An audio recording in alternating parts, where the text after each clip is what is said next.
Kaixo arratsaldeon, kasu honetan egin beharrekoa da, laugarrena transferentzian egin beharrekoa da, ebaluaziorako tresna bat sortu, adimen artifizialarekin, eta esplikatu nola sortu duzun. Horretarako nik erabili dudan baliabidea, WeGround da. Hemen WeGroundek sartzen bazara Googleen WeGroundera,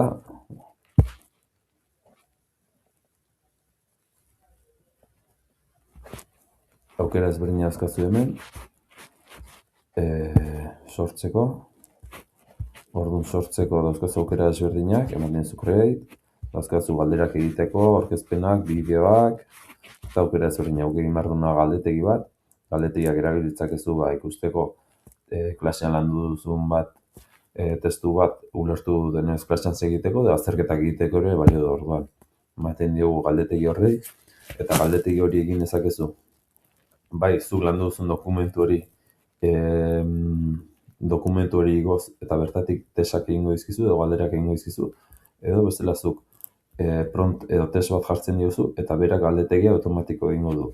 Kasu honetan guk hau egingo dugu, dokumentu bat, bi adibideak egingo ditut, dokumentu bat igotzen dugu, horretarako hemen ja kargatu dut, bai izango zen WeGround honera artxiboa igo, bai, hau honera igotzen dugu, eta nahiko izango zen, kasu honetan igotzen dugu, gero demora tardatzen duelako ja igota daukat, orduan. Hemen aukeratzen dugun herrialderen batzuk konkretuk nahi baditugu, ematen diogu ze mailatako ikaslea nahi dugun, kasu honetan Lanbide Heziketa edo, ze mailatakoa, hirugarrena jartzen dugu, ze galdera mota, zenbat galdera, eta hizkuntza, euskera aukeratuko dugu, eta emango dugu create.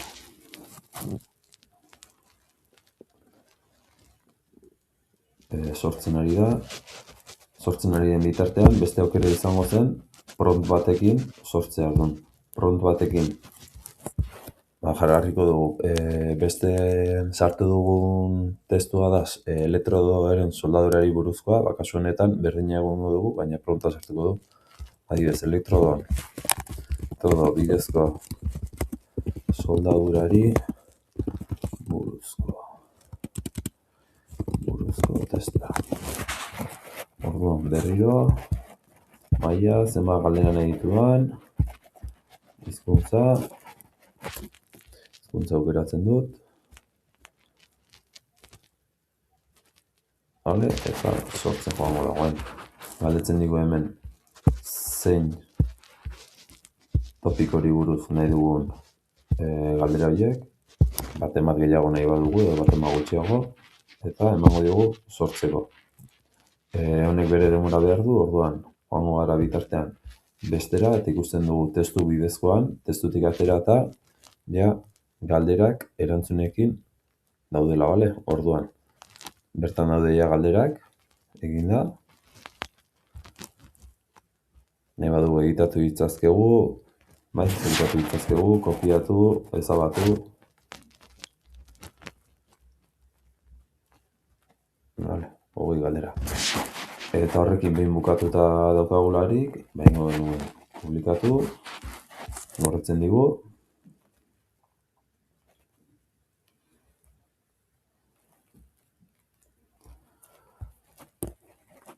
Eta hemen daude galdera.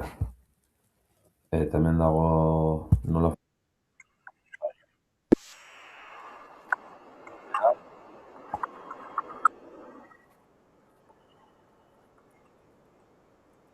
galderak nola izango ziren.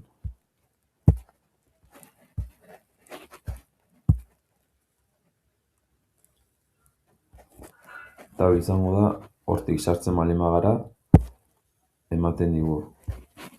Nengo aukera berdina, ematen diogu hasteko. Eta izango zen klasean hasteko, daukate QR-a edo bestela non sartu eta ze kodigorekin sartu behar duten. hasiera ematen diogu eta nik eman beharko diet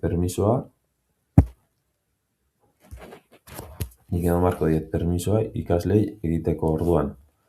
Ikasleak sartzen direnean, adibidez, ni sartuko naiz orain nire mobilarekin, kopiatzen dut, nabigatzailean ireki, identifikatuko nintzateke, eta ja, ni sartu naiz orduan, start ematen dio, eta ja daukatela egiteko.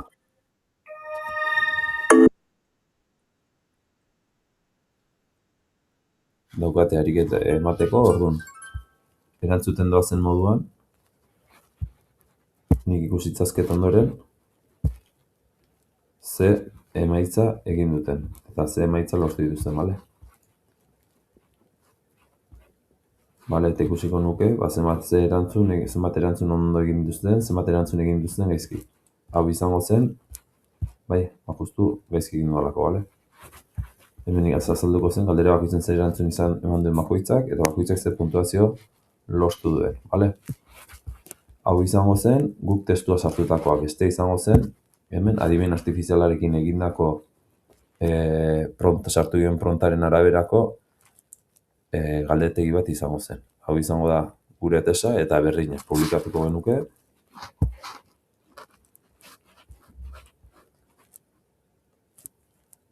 Eta ja, gordeta geratuko litzateke, bale? Eta hauek izango ditugu, gordetzen dugu, soldaduran gordetzen dugu, ja lehenik testu batzuk egin ditugu. Bai, eta gero joaten magara gure liburutegira, hemen dauzkagu, egin ditugun galdetegi horiek. Bueno, hause nire azalpena, ikusi duzu nola egiten ditugun tesak, bai, testu batetik abiatuta, bai, adimen artifizialari galdutako prompt batekin.